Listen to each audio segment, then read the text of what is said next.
Hey guys, I want to do a video today and I want to talk about dinosaurs. And this is going to be part of the study on are we in Satan's little season and has the millennial reign of Christ already happened? And what I want to concentrate on in the next several videos, and I may make a top 10 deceptions in our time as evidence that we are indeed in that time of Satan's short season. His little season of deception is described in the Bible in Revelation 20. And I don't think people really truly understand just how much spiritual as well as day-to-day deception that controls this world and is part of our lives, and that we don't even think twice about it. So, in no particular order, I want to get started on dinosaurs.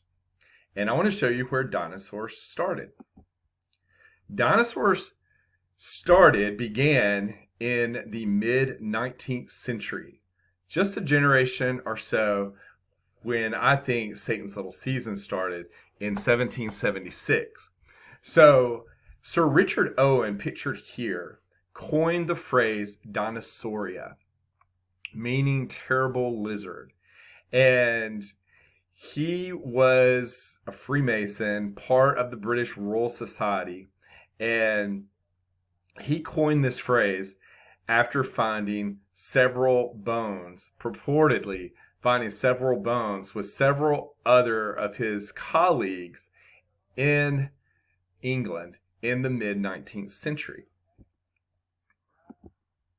Here he is again, dressed in just this weird robe with a skeleton that he purported as a new creature that lived hundreds of millions of years before in a prehistoric time.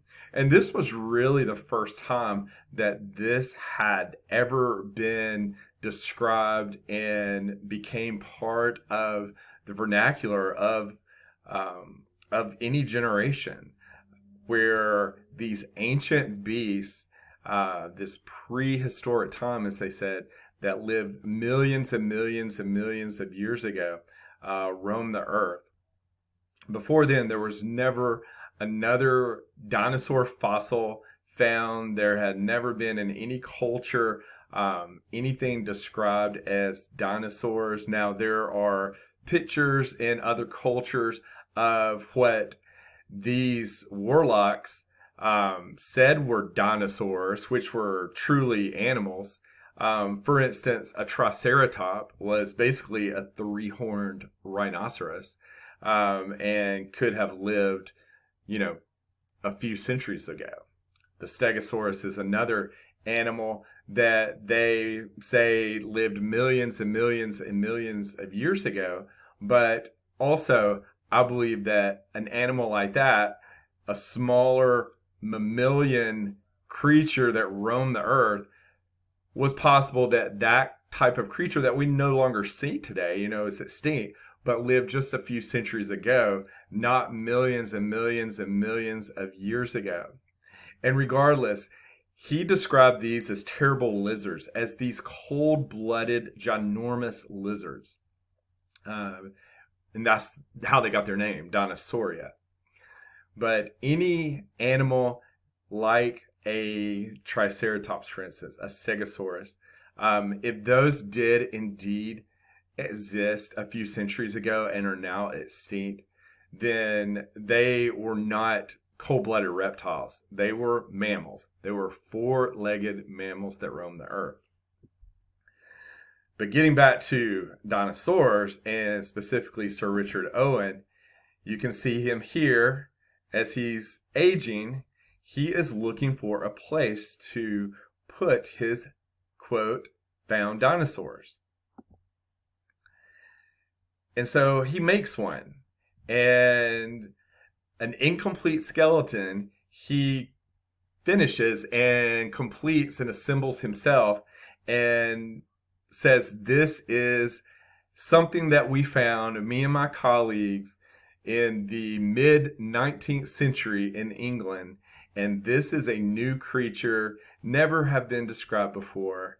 Here it is right now. I found the skeleton of something that lived far, far ago, and he puts it together like this.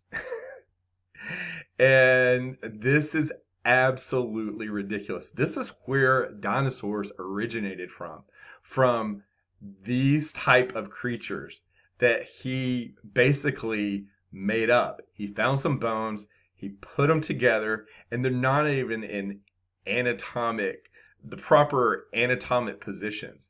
You see here, this long neck goes straight into the pelvis. There's not even a thorax. He didn't even make a rib cage for it. And it just looks ridiculous. And he said this is I found it incomplete, but I completed it myself. And this is something that I'm describing as Dinosauria, a terrible lizard. And this is a close-up of him.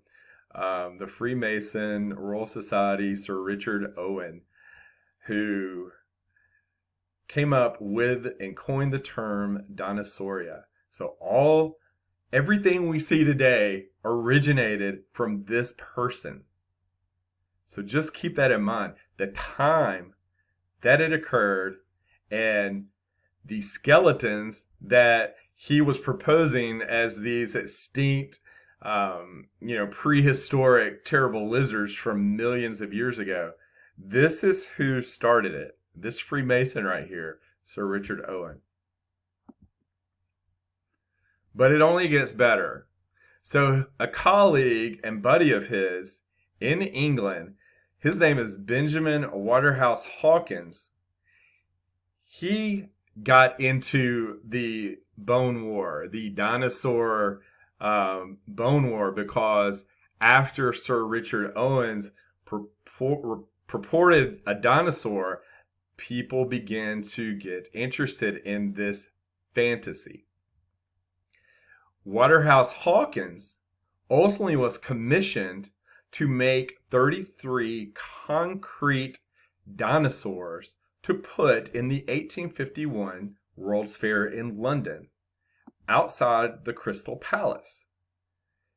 You can see him with his Freemason, one hand in the jacket pose that you will see Napoleon, for instance, George Washington, for instance, you name it, they do this. This is a sign for them of who they are, what club they are, and what their allegiance is.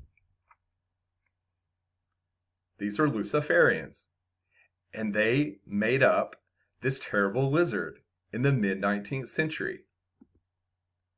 Here's the Crystal Palace, an old world building that the Freemasons said was built specifically for the World's Fair in London.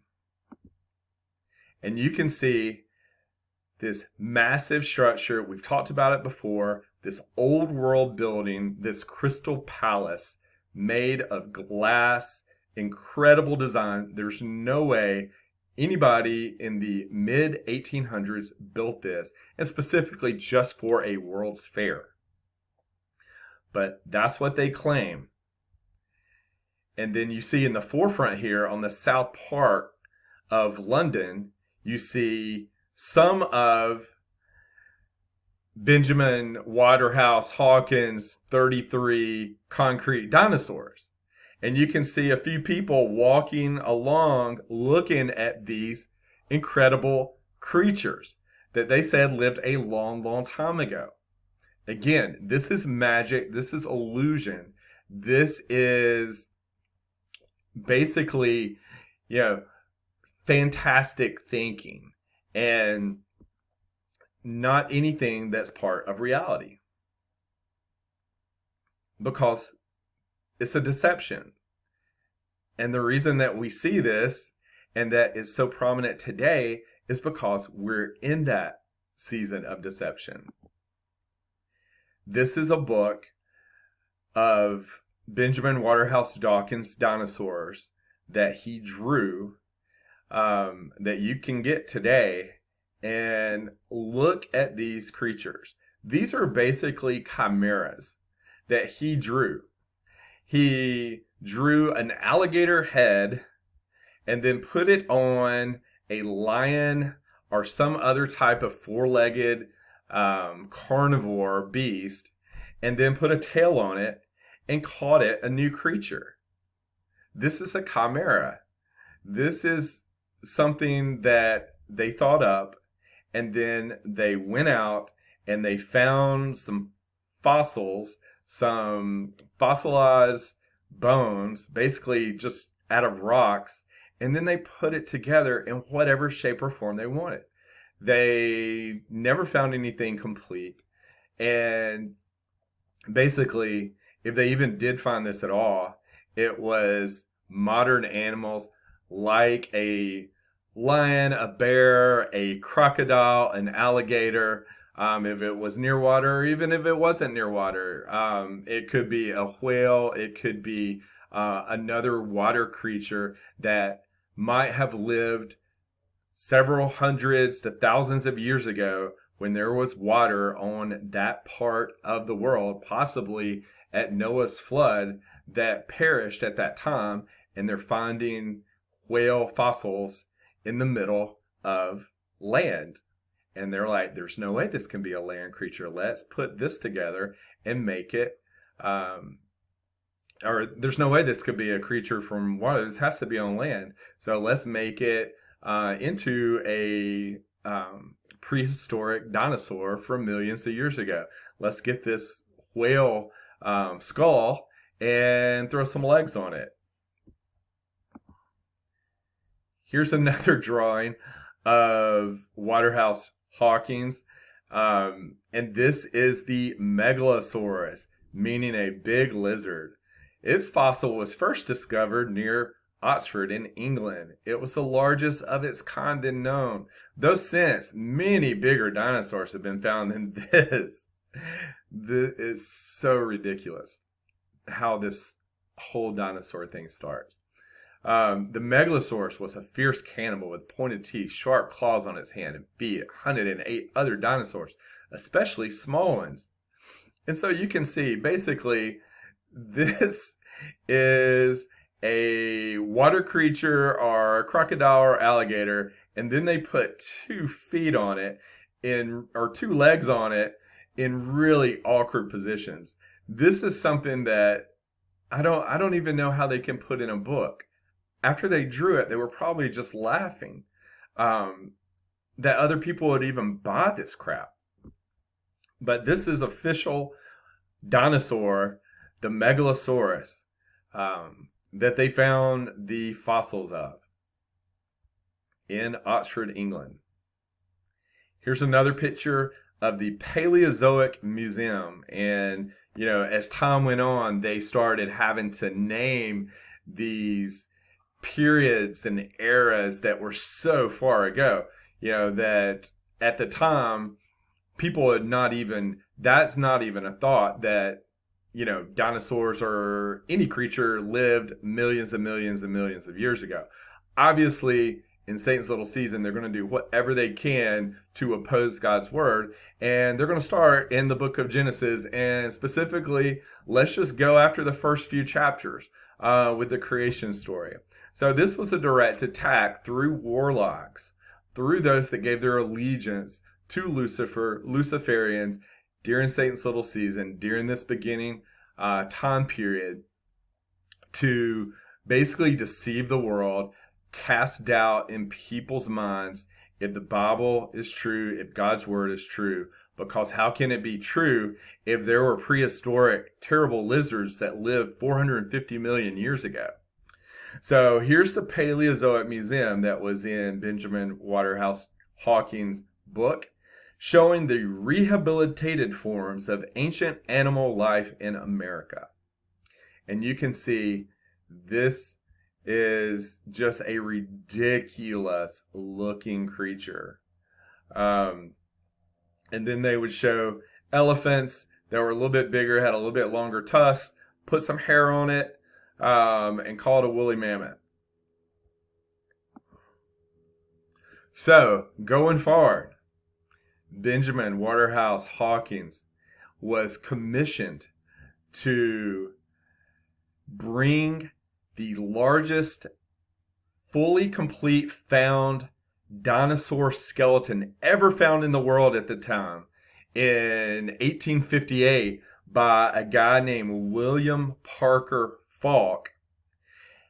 And they named this the Hadrosaur.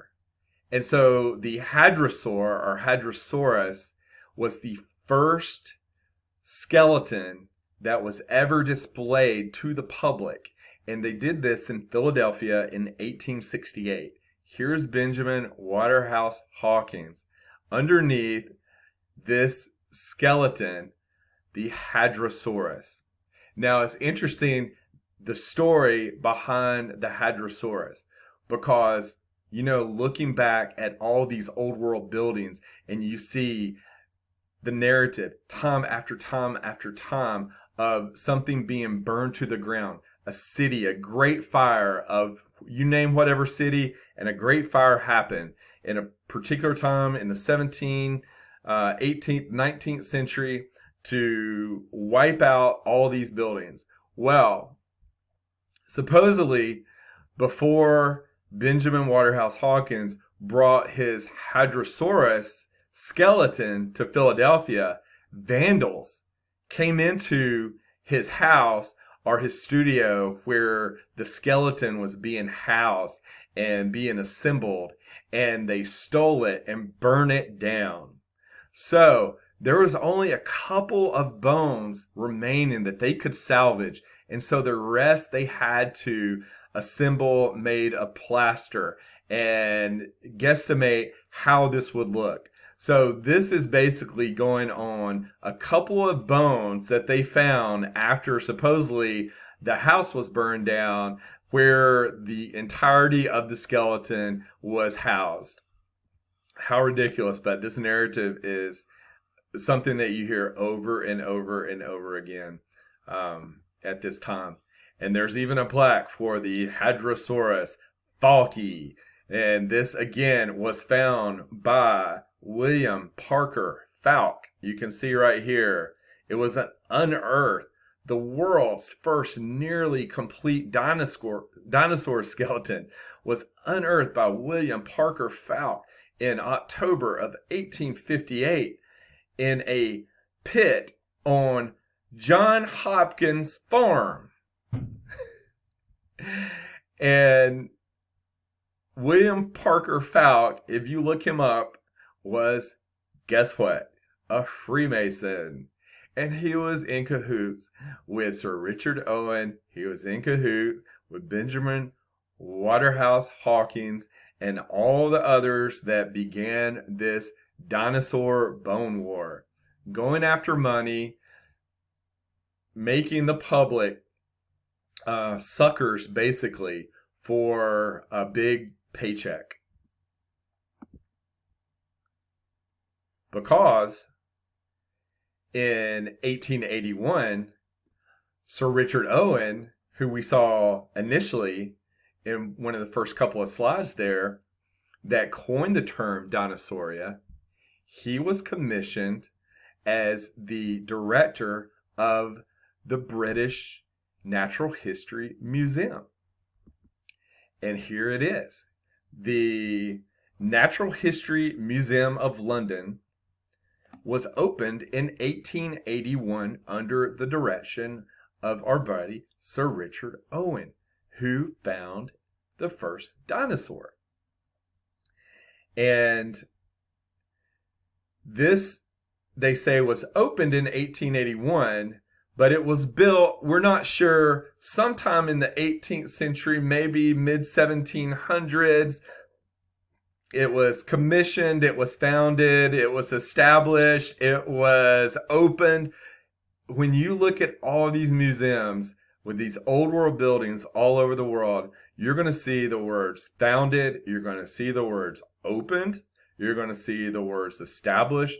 But when you try to really see when it was built, there will be a rabbit trail after a rabbit trail. You will not be able to find it. You will not be able to see. You may see occasionally, like I'll show you the Field Museum in Chicago, for instance. If you go back and try to find some old pictures of it, you may see some scaffolding around the building, but you're not going to see it ever from the ground up being built. And you're never going to see any people on those scaffolds that are building in large quantities.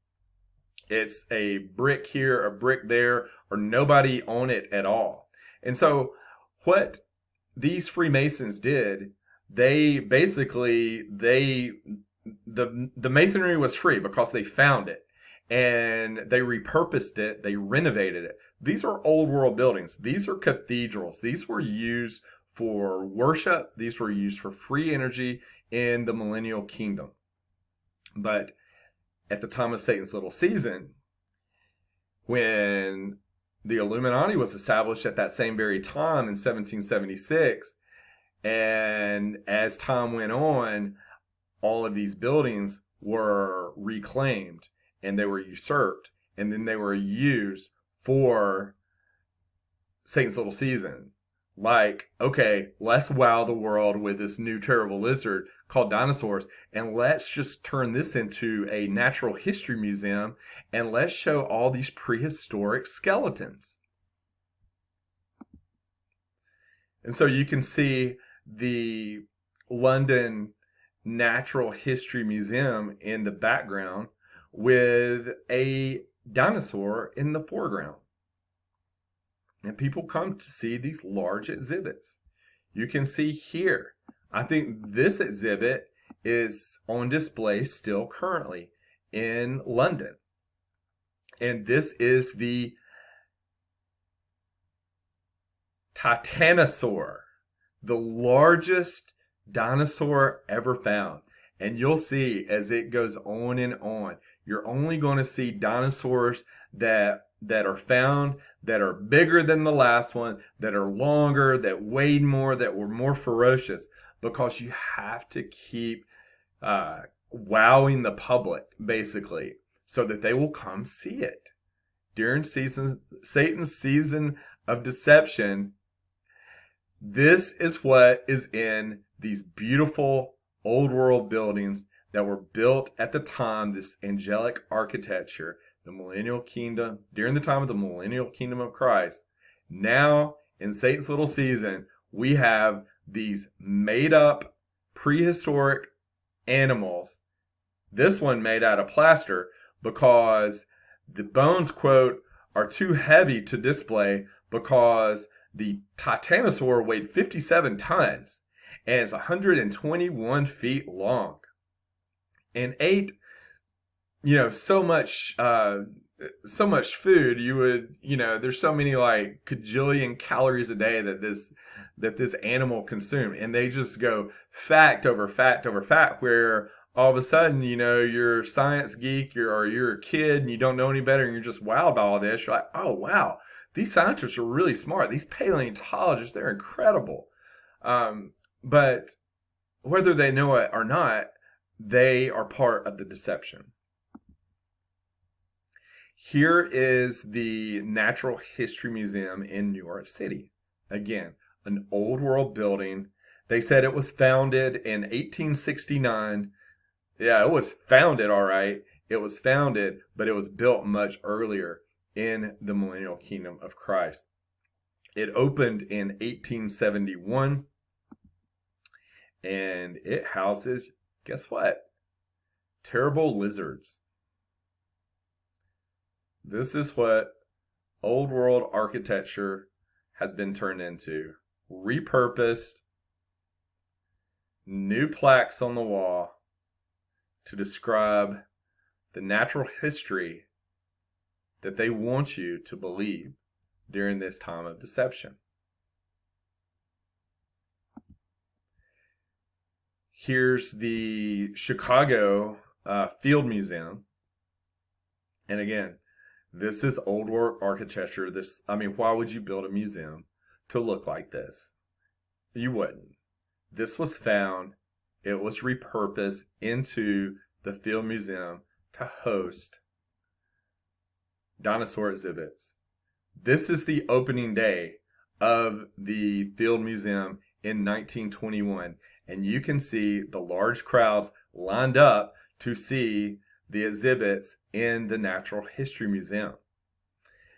Look at this huge, beautiful building, yet it's just dirt everywhere. There's not even any infrastructure, not even roads, not even paved roads. Yet we're led to believe that this was built before the roads were built to get to it, to construct it. No, this was repurposed. This was found and repurposed into the natural museum, the Museum of Natural History in Chicago. This was the previous Natural History Museum in Chicago. And this was the Palace of Fine Arts building that, quote, was constructed for the 1893 Chicago World's Fair. And this is one of just a couple of buildings left that's still standing from the 1893 World's Fair. And if you remember, we talked about that on a few videos ago about Daniel Burnham, who was part of the construction of the World's Fair. And besides that, a lot of Masonic temples and other buildings that basically he found and repurposed and then took credit for building it. He was a Freemason. But this is one of his projects that he built.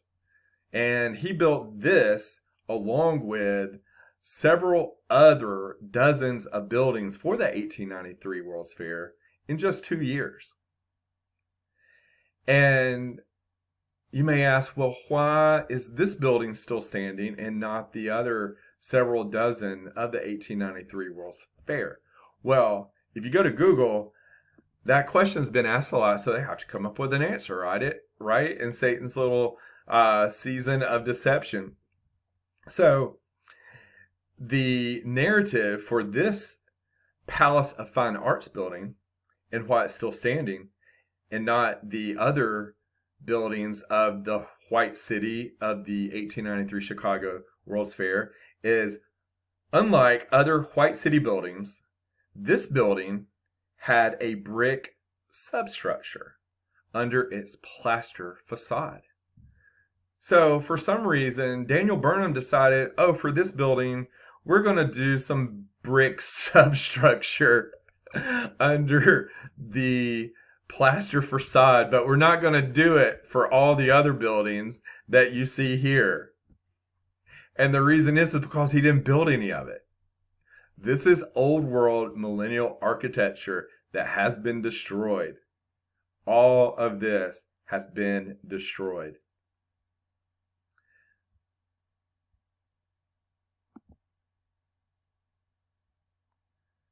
But they kept a couple of buildings around, and then after the Field Museum left the Fine Palace and Arts building, it went to its current location that we just saw a while ago, and this is what they do. They put dinosaur exhibits in to wow the senses, to draw the crowds, to make money for the museum. This is Sue, the largest T-Rex dinosaur skeleton ever found, right on the hills of Jurassic Park. Next, we see the Smithsonian Museum, the Natural History Museum in Washington, D.C. This was founded, the Smithsonian Institute, the museum, in 1846. The doors of this building, for the purposes of displaying natural history, opened its doors in 1910. But again, they said this was founded in 1846, but it wasn't built in 1846. Again, this is old world architecture that has been reclaimed since the late 18th century into the 19th century, the 1800s, where a lot of this went down after a generation or two had passed. And Satan's little season had really started to get going, and this deception really starting to grow and grow with people like we saw earlier, Sir Richard Owen, Benjamin Waterhouse Hawkins and the other Freemasons, William Parker Falk, who found the Hadrosaurus. So let's name it after William Falk and call it the Hadrosaurus Falky. It's ridiculous, these Freemasons. But they have the world deceived. And here's some more dinosaurs from millions and millions and millions of years ago. Here's the latest and greatest one, the Spinosaurus. It is so interesting how all these dinosaurs, like the Spinosaurus, are found after movies that have a Spinosaurus in them. And then they will go back and say, oh, well, really, Spinosaurus, there's been a lot of Spinosaurus fossils. They just weren't displayed, or they weren't fully found. And so they were kept in museums until a better knowledge of what they look like could be found out and learned. And now we know. And so now that Jurassic Park's Lost World is out, hey, let's go ahead and get this Spinosaurus skeleton out and put it in the Smithsonian. It's ridiculous. But look at this beautiful architecture. It's just amazing that they actually think we believe still that this was built when they said it was built for the purpose they said it was built for. Here's the paleontologists, and you have a lot of paleontologists that are going around digging in dirt looking for fossils. You can see here, I think this caption of this picture I found was one of the largest dinosaurs ever found. And you see it's basically what may be some ribs, a few kind of calcified looking rocks maybe that are different color within this sort of brownish limestone. I mean, it's ridiculous. Here's another fossil that was found in Mexico, one of the largest dinosaur tails ever found. But like I said, this could be anything. This could be a skeleton of a sperm whale, which you see here displayed in the Smithsonian. It's the same thing. It's the same exact thing. Yeah. They say, oh, this is a Spinosaurus, when it's probably some type of whale, possibly a sperm whale. So basically, these paleontologists find rocks that look kind of like bones, call them fossilized bones, chisel them away, and then put them together to whatever they want to make. They use their imagination. Dinosaur do-it-yourself fossil kits. That's what paleontologists do. And then they assemble it however they want. They say, oh, we know that this creature existed. Hey, look at this vertebrae. Look at these few bones we found. Hey, let's put them together. Oh, we don't have it all. Oh, but we already know what it looks like. So let's make the hip bone and the hind leg of plaster, and then we can organize it with the vertebrae, and then we'll put the skull on it. And hey, we found our dinosaur, and let's put it in a museum.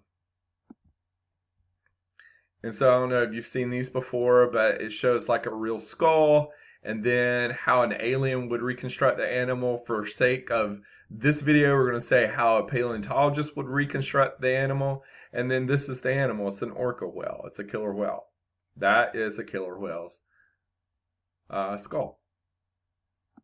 Another one, the skeleton, how a paleontologist would reconstruct the animal. And this is what maybe looks like a velociraptor that you never saw. You know, I had dinosaur little figurines and stuff. I lived in, I was a kid in the 70s. I knew what a T-Rex was, what a brontosaurus was. I'd never heard of a Spinosaurus or a Velociraptor, and nobody else had either until Jurassic Park came out. And now they're starting to find all these fossils of Velociraptors now. When basically, I think, I've looked at the different fossils, I think they're either small alligators or caiman. Because especially the caiman looks almost exactly like a, quote, Velociraptor skull. But anyway, this is the animal. That is a rabbit skeleton. And one more, the skull, how an alien or paleontologist would reconstruct the animal. And then this is the animal. This is the hippo. And obviously they can't make this into some dinosaur, because that would be too obvious, because there's only one thing that looks like this, and we see it all the time now when hippos die. The hippopotamus. I'm not sure if I said what it was, but that's a hippopotamus, obviously. But they get you at birth. You know, this is what happens in Satan's little season. We are deceived and indoctrinated on this stuff at birth. So by the time we get out of high school and get busy in college and go on with our lives for a career, get married, have kids, this is already ingrained into our thought processes. And so if you're like, just go tomorrow at work and say, hey, I don't think dinosaurs are real, you will get 100 people looking at you like you're crazy. But they're the ones that are crazy for believing this. But that's how deception works. That's how being indoctrinated works. It starts at birth. It starts putting these little dinosaur creatures out, these dinosaur toys. You know, look at all the different dinosaurs I got. Look at my Christmas present from Santa Claus. Speaking of deception, that may be another one that we're going to be seeing in this series of deception. But look at these dinosaurs. This is all fantasy. This is all fiction. It started in the mid-19th century by a warlock wizard named Sir Richard Owen, a Freemason, and all his Freemason buddies, Luciferians. But now we have kids, generation after generation, just being mesmerized by the movies, by the TV shows. Barney, again, they get you when you're young. And obviously the Jurassic Park movies. But not only that, 100 other movies, Ice Age, The Land Before Time, the different Jurassic series, The Good Dinosaur, We're Back. I mean, just look at it. Even this is an older one. Let's see. I'm trying to see who starred in that. Is that Raquel Welch? Raquel Welch starred in 1 million years BC. And you can see even back in the mid-20th century, it was beginning to get on film and wowing audiences worldwide, especially with a great movie star like Raquel Welch. But we see it. This is Gary Larson's Far Side. Very funny. I remember reading these when I was younger. The real reason dinosaurs became extinct. You know, it's funny. Ha ha. They really died because of their smoking habits. We hear, oh, they were destroyed when a meteor hit the Earth 450 million years ago and wiped them completely out. So we have that. We're taught that over and over and over again. And so when we see something like this, it's comical because, aha, we know how they were destroyed. We know how they became extinct. It was by a meteor. It wasn't by smoking. That Gary Larson is hilarious. Here's another one. Hey, I'm trying to pass the potatoes. Remember, my forearms is just as useless as yours. And again, talking about the T-Rex and their little arms. Haha, so funny. When truly, they're probably small flippers on a whale or an orc or something like that they found. and put legs on it because they found some dinosaur bones next to it, or found some other bones next to it, and said, okay, this is a land creature, an upright dinosaur, and just made a T-Rex. But it's all a lie.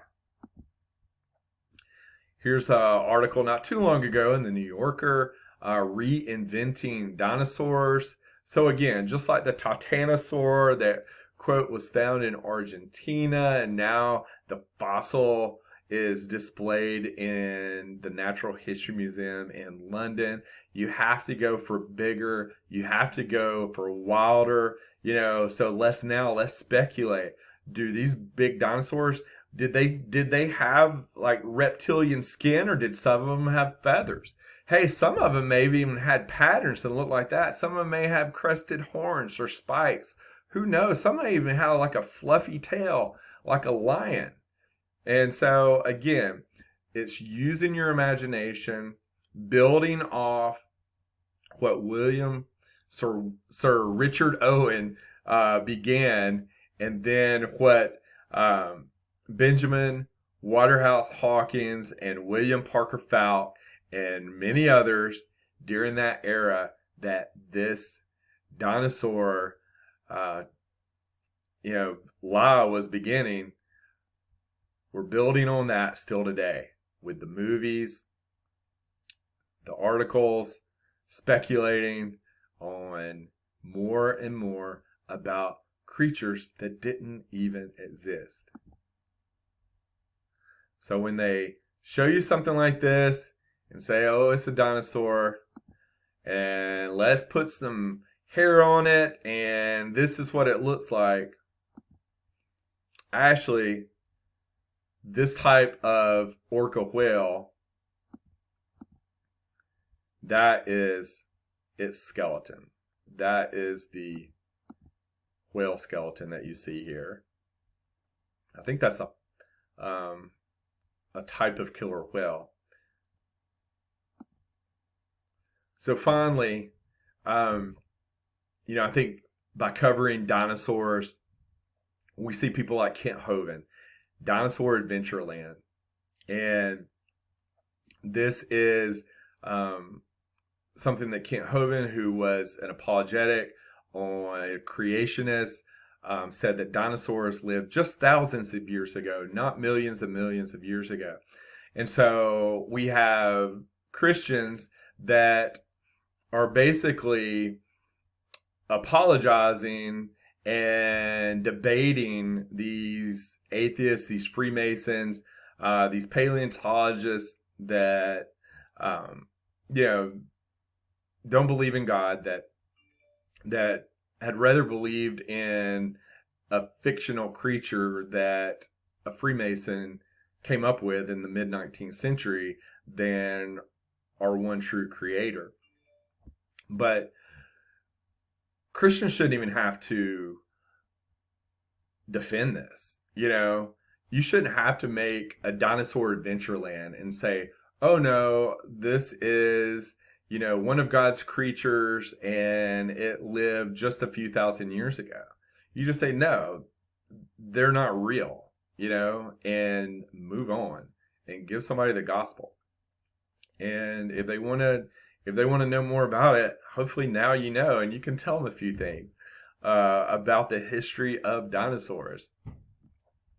But Kent Hovind, this is him here. He's been in a lot of trouble over the years.